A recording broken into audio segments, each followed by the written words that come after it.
And she called me. She's like, you have to play this woman, Sarah Palin. And I'm like, oh, I don't know. I've never played someone else. I don't know if I'm into that. And Nina's like, look, you have to do it before somebody else does. Okay, I have a confession. They're all gonna want to take showers afterwards. Oh my God, what's gonna happen? This is so sexy. Oh my goodness. I had a huge daddy fetish. Bound chicka wow wow.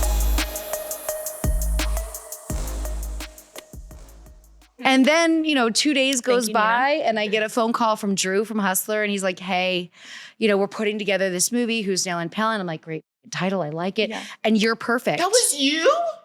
That was the Lisa. That was me with bangs.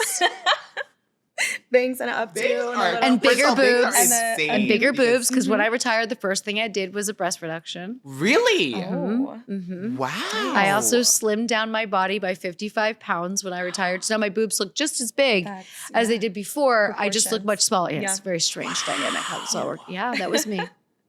That's amazing. How do you feel like that impacted your career? Oh, I mean, that changed everything for me in so many incredible ways.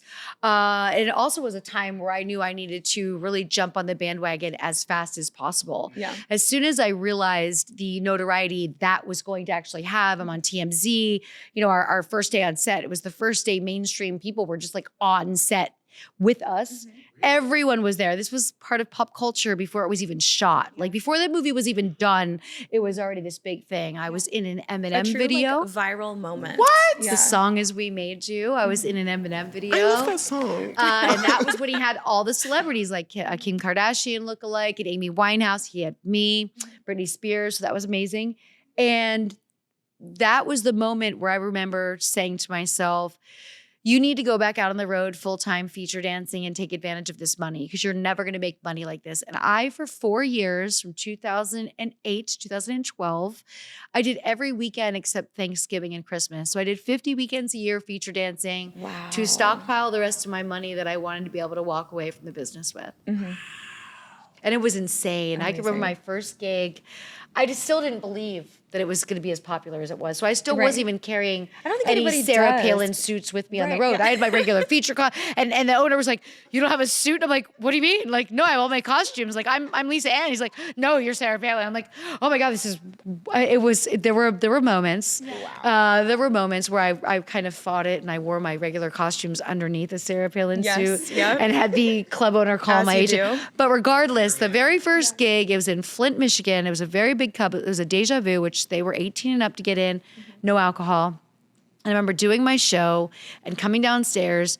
And after your show, people will stand up and wait, meet and greet. They take a photo with you. They buy a DVD, whatever. And I remember going downstairs and every single person in the club was standing up and they were waiting in a line. And I remember looking at my assistant going, we are not going to have enough DVDs. Get on the phone right now.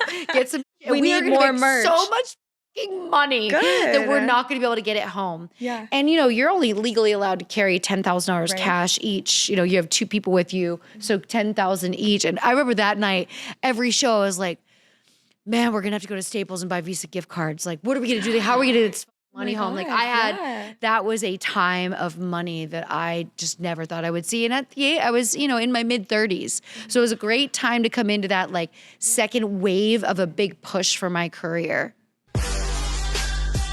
Hey, Sex Squad. Remember to spank that like button and subscribe on our YouTube channel, youtube.com/camminglife. And make sure to subscribe to Sex Tales wherever you listen to your favorite podcast. Yes.